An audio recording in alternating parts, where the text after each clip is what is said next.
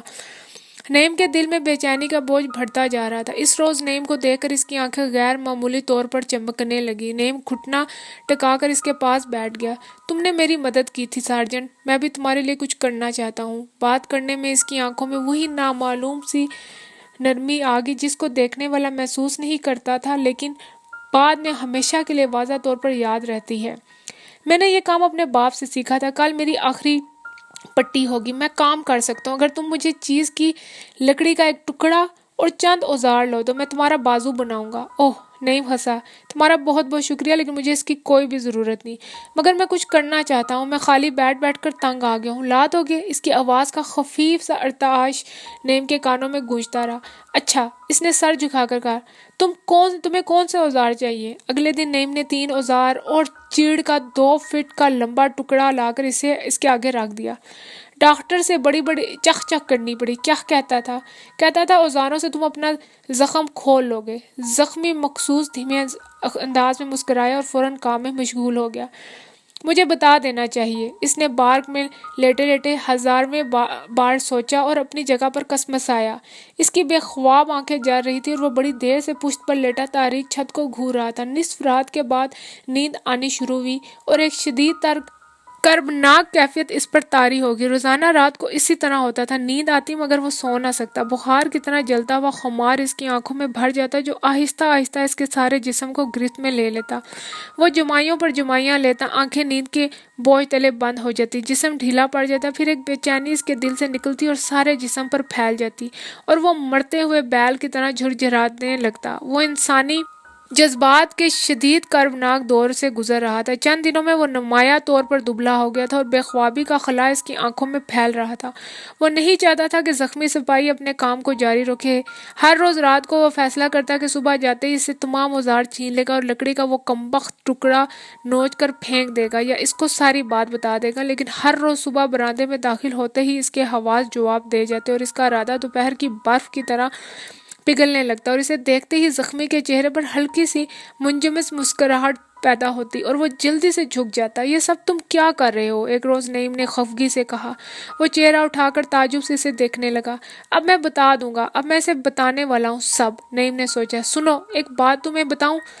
زخمی اسی طرح دیکھتا رہا۔ نعیم نے اس کی کوری مخلص آنکھوں میں جھانک کر دیکھا اور ندامت سے ادھر ادھر دیکھنے لگا۔ کیا ہے؟ کچھ دیر کے بعد جرمن نے پوچھا۔ کچھ نہیں، ڈاکٹر کہہ رہا تھا تمہارے لیے کام کرنا اچھا نہیں۔ میں ٹھیک ہوں، لکڑی پر جھکنے سے پہلے اس نے کہا۔ بیٹھے بیٹھے نعیم کا جی گھبرانے لگا۔ تم باتیں کیوں نہیں کرتے؟ اس نے پوچھا۔ کرتا ہوں، بہت کم۔ باتیں کروں گا تو کام کیسے ختم ہوگا؟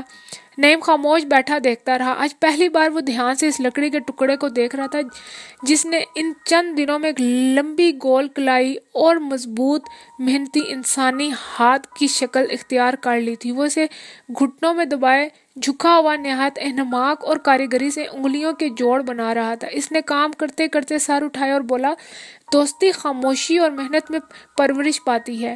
باتیں ہم بازاروں اور دکانوں میں کرتے ہیں، تم میرے دوست ہو۔ نعیم نے مسکرا کر کہا، میں سمجھتا ہوں، مگر ہم تو دشمن ہیں، ایک دوسرے کے خلاف لڑ رہے ہیں۔ نہیں، وہ جھکا جھکا بولا، میں یہ سب نہیں سمجھتا۔ کیا فرق پڑتا ہے؟ وہ سب میدان جنگ میں تھا، سب۔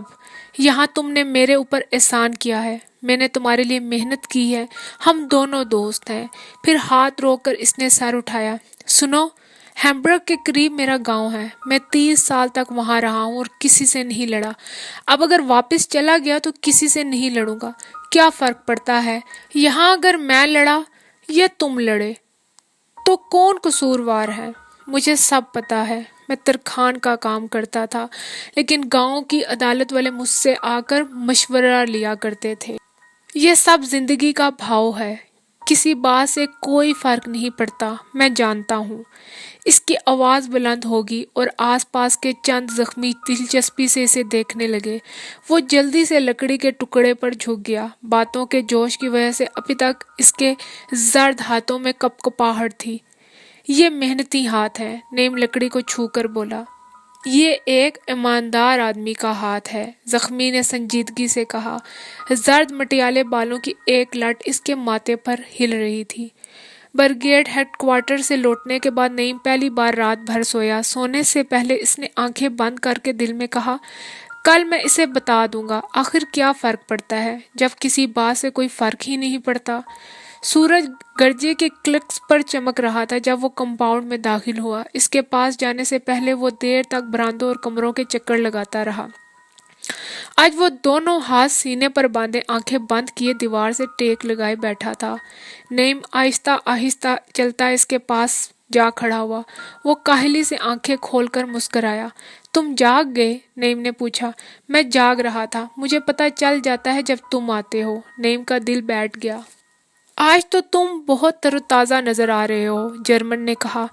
مجھے ملٹری کراس مل گیا ہے، کل برگیڈ ہیڈ کوارٹرز میں پیشی تھی، آج میرا یہاں آخری دن ہے۔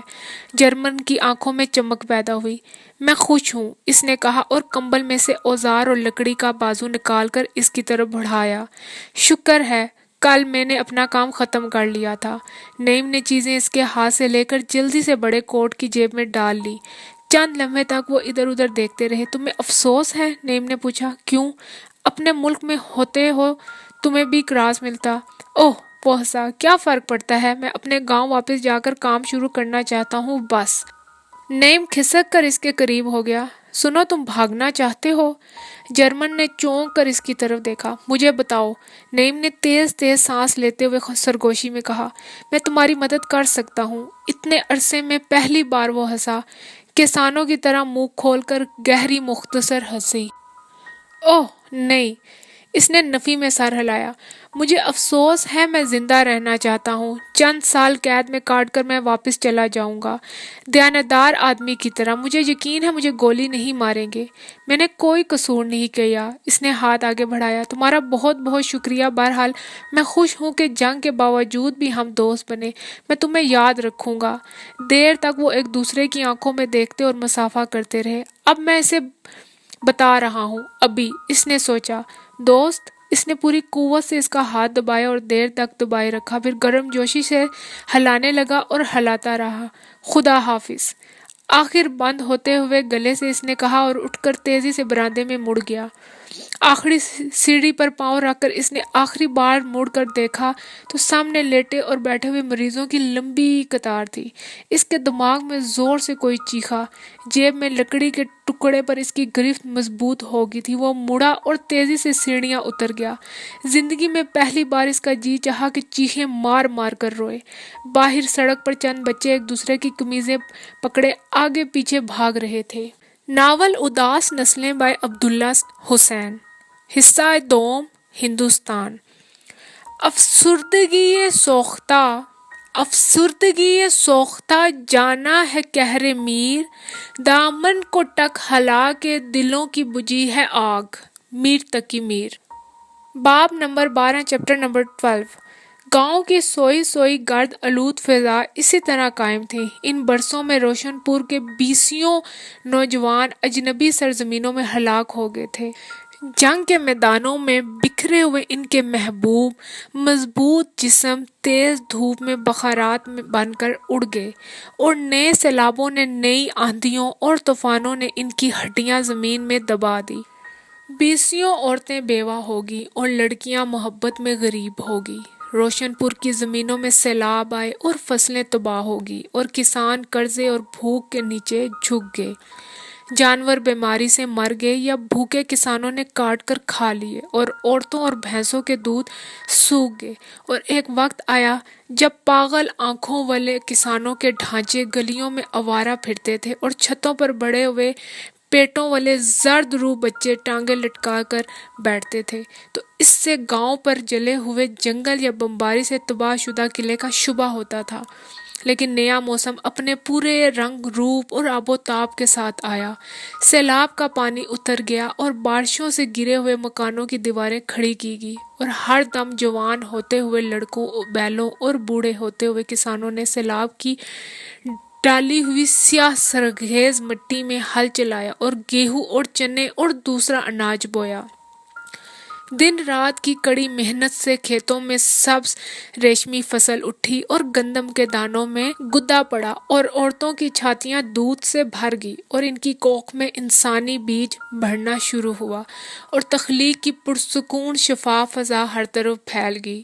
لڑکیوں نے نئے نئے جوانوں سے محبتیں لگائی اور رو رو کر اور گمشدہ محبوب یاد کر کر کے انہیں بتایا کہ جنگ کیسے خراب شے ہوتی ہے، کتنی خراب شے ہوتی ہے۔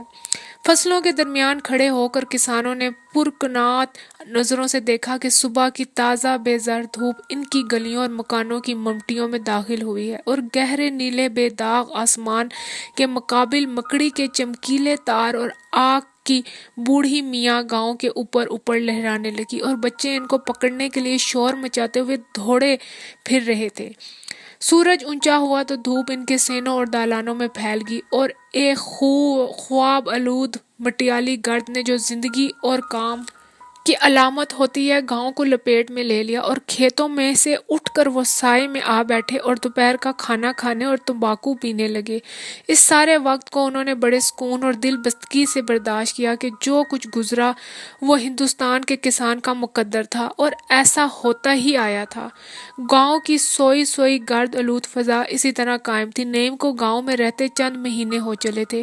وہ کبھی کبھی ہل چلاتا، لیکن کاشتکاری کی محنت کے اب وہ قابل نہیں رہا تھا۔ وہ شام کے وقت اکثر پنچایت گھر میں جاتا اور بوڑھے جوان سبھی اٹھ کر اس کا استقبال کرتے۔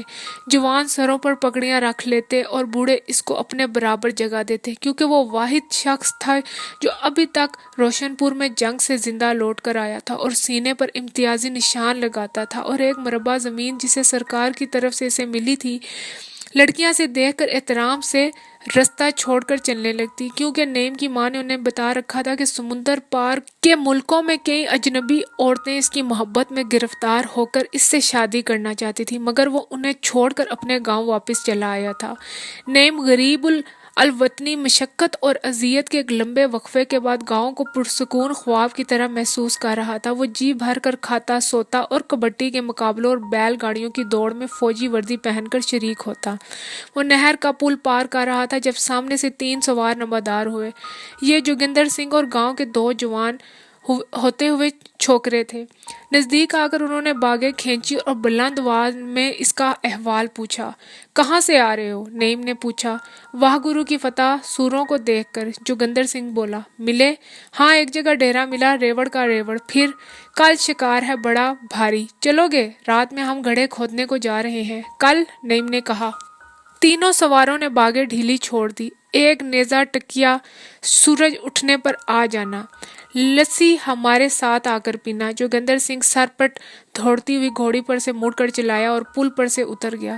اوپر بارش ہوئی ہے۔ نہر کے گدلے پانی کو دیکھ کر نعیم نے سوچا۔ صبح وہ سو کر اٹھا تو دوآرے کے باہر ہلکا ہلکا شور ہو رہا تھا۔ اس نے جلدی سے پتلون ٹانگوں پر کھینچی اور فوجی بوٹ پہن کر جمائیاں لیتا ہوا باہر نکل آیا۔ احاطے میں رک کر اس نے سفید بیل کی گردن کا زخم دیکھا اور سوچا کہ شکار پر جانے سے پہلے اس پر دوائی لگائے گا۔ پھر اس نے گھوڑی کی پشت پر ہاتھ پھیرا اور اس کے پچھلے دونوں گھٹنوں کو انگلیوں میں لے کر باری باری دبایا۔ گھوڑی کی پھڑک سے اسے اندازہ ہوا کہ جانور تازہ دم ہے اور وہ سواری کے لیے تیار ہے۔ وہیں کھڑے کھڑے اس نے ماں کو جو دودھ بلور رہی تھی ہدایت کی کہ کام چھوڑ اس کی باغ مرمت کرنا شروع کر دے۔ پھر اس نے کونے میں سے تھوڑی سی خشک گھاس اٹھا کر گھوڑی کے آگے ڈالی اور علی کو جو دروازے میں کھیر رہا تھا ایک ہاتھ سے اٹھا کر اس کی پشت پر بٹھا دیا۔ بچہ اس کے بال پکڑ کر گردن کے ساتھ چمٹ گیا اور اس کی ماں کپاس کے ڈھیر کو چھوڑ کر اس طرف بھاگی۔ نعیم ہنستا ہوا باہر نکل گیا۔ احمد دین کے گھر کے آگے چند لوگ جمع تھے۔ نعیم نے جمائی لے کر جوہڑ پر اور سکھوں کے باغ پر اور آسمان پر سارے ور نظر دوڑائی۔ یہ ایک سو کر اٹھے ہوئے اس کسان کی طرح تر و تازہ دم اور خوشگوار صبح تھی جب دھوپ نے ابھی ابھی درختوں کو چھوا تھا اور ان پر ننھی ننھی چڑیاں ناچ رہی تھی۔ دائیں ہاتھ والے مجمع میں شور بڑھ رہا تھا۔ احمد دین اپنے دروازے پہ کھڑا غصے میں چیخ رہا تھا۔ روشن آغا کا منشی گھوڑی کی باگ تھامے اپنے چند خاص آدمیوں میں گھرا اس کے سامنے کھڑا تھا۔ میرے پاس کچھ نہیں ہے، بھاگ جاؤ، کچھ نہیں ہے، بازو ہوا میں نچا کر احمد دین چیخا۔ منشی نے حقے کے دو تین بڑے بڑے کش لیے اور گردن ٹیڑھی کر کڑے چلاک لہجے میں بولا، ہم تمہارے دلان کی تلاشی لیں گے، تم میرے گھر میں قدم نہیں رکھ سکتے، میں دعویٰ کر دوں گا۔ احمد دین چیخا۔ اس کی پگڑی کھل کر زمین پر گھسٹ رہی تھی اور خاک آلود داڑھی ہوا میں اڑ رہی تھی۔ آستین شانے پر سے پھٹ چکی تھی اور غم و غصے کے آنسو اس کے رخساروں کی گہری سیاہ جھریوں میں بہہ رہے تھے۔ میں بتلاؤں گا، تم نے مجھے پیٹا، میری بےزتی کی، میری پگڑی اتاری، میری داڑھی نوچی، کیا میں چور ہوں؟ ہیں؟ بھاگ جاؤ، میرے پاس کچھ نہیں ہے۔ تم اس نے منشی کی طرف انگلی ہلائی لیکن اس کا گلا بند ہو گیا۔ کچھ دیر تک منشی کھڑا بوڑھے کسان کو عورتوں کی طرح مٹھیاں چھاتی میں دے کر روتے ہوئے دیکھتا رہا اور اس کے دل میں اس مخصوص خوف نے سر اٹھایا جو پکی عمر کے سادہ لوح دہقانوں اور مزدوروں کو روتے ہوئے دیکھ کر ہر انسان کے دل میں پیدا ہوتا ہے۔ پھر وہ اپنے آدمیوں کو لے کر چپ چاپ ایک طرف کو چل پڑا۔ نعیم آہستہ آہستہ چلتا ہوا احمد دین کے پاس جا کھڑا ہوا جو اب بے کواڑ کے دروازے میں بیٹھ گیا تھا اور آنسو اس کے رخسار پر خشک ہو رہے تھے۔ صرف ایک نوجوان لڑکا اس کے پاس کھڑا رہ گیا تھا۔ کیا بات ہے چچا؟ نعیم نے پوچھا۔ موٹرانہ لینے آئے تھے، احمد دین کی بجائے لڑکے نے جواب دیا۔ موٹرانہ؟ روشن آغا نے موٹر خریدی ہے، پھر ہمیں موٹرانہ دینا پڑتا ہے۔ نعیم نے ہوا میں دیکھتے ہوئے لمبی سی این کی اور کچھ نہ سمجھ کر گھبرا گیا۔ ٹھہرو ٹھہرو دیکھو، وہ لڑکے پر جھک کر بولا، یہ موٹرانہ کیا ہوتا ہے؟ جاگیردار نے موٹر خریدی ہے، ہمیں اناج دینا پڑتا ہے، لڑکے نے کہا۔ کتنا؟ یہ زمین کے حساب پر ہے، میرے پاس 20 ایکڑ ہے اور ایک جوڑی ہے، میں نے ایک دھڑی دیا ہے۔ روشن آغا کے حصے میں سے؟ نہیں، اپنے حصے کا۔ کیوں؟ لڑکا سٹپٹا گیا۔ بس ہم پر لازم ہے۔ میں ضرور دیتا، احمد دین نے سینے پر ہاتھ رکھ کر کہا۔ 100 دفعہ دیتا، چوہدری پر میرے پاس کچھ نہیں ہے، اگر میں موٹرانہ دے دوں تو 8 مہینے بھوسا کھانا پڑے، یہ دیکھو۔ اس نے دونوں ہاتھ اس کے سامنے پھیلا دیے۔ میں نے ساری زمین میں پھینک دی ہے، کسی نے میری مدد نہیں کی، میں نے خود ساری بیائی کی ہے، میرا بیٹا جنگ میں مارا گیا ہے اور آج انہوں نے مجھے پیٹا ہے۔ میری داڑھی۔ اس نے لرزتے ہوئے بدصورت ہاتھ نعیم کے آگے پھیلائے رکھے جن کے پورے خشکی کی وجہ سے تڑک چکے تھے۔ نعیم جیب میں ہاتھ دیے سر جھکا کر چلتا ہوا واپس آ گیا۔ نیاز بیگ چمڑے کے تاگے سے باغ مرمت کر رہا تھا۔ تم نے بھی موٹرانہ دیا ہے؟ صحن میں کھڑے ہو کر اس نے خفگی سے پوچھا۔ ہماری تو اپنی زمین ہے، ہم کیوں دیں گے؟ اس کے باپ نے چھاتی پھیلا کر کہا۔ ہمارے نزدیک آنے کی ان میں ہمت ہے، سب کو سلا دوں، ہم نے کراس جیتا ہے، کوئی مذاق ہے؟ آنکھوں کے کونوں میں سے بیٹے کو دیکھتا ہوا وہ باغ مرمت کرتا رہا۔ نعیم نے چولہے پر سے پکی ہوئی مٹی توڑی، اسے ہاتھ میں ملا، پھر اس میں کڑوا تیل ڈالا، چھت کے کونے میں سے مکڑی کا جالا انگلی پر لپیٹ کر اتارا اور اس میں ملایا اور پھر اسی مقدار میں بیل کا گوبر اس میں ملا کر اس کی لیوی بنائی۔ یہ مرہم بیل کے زخم پر لگانے کے بعد اس نے اپنے فوجی تھیلے میں سے سفید پٹی نکالی اور باپ کی مدد سے اس پر باندھ دی۔ اگر تم اسے خرگوش کے بچے کی طرح رکھنا چاہتے ہو تو پھر یہ کھیت میں کام کر چکا۔ نیاز بیگ پٹی باندھتے ہوئے جھلایا۔ جنگ میں یہ مرہم بڑا کام دیتا ہے مگر اس میں خچر کا گوبر بہتر رہتا ہے، نعیم نے کہا۔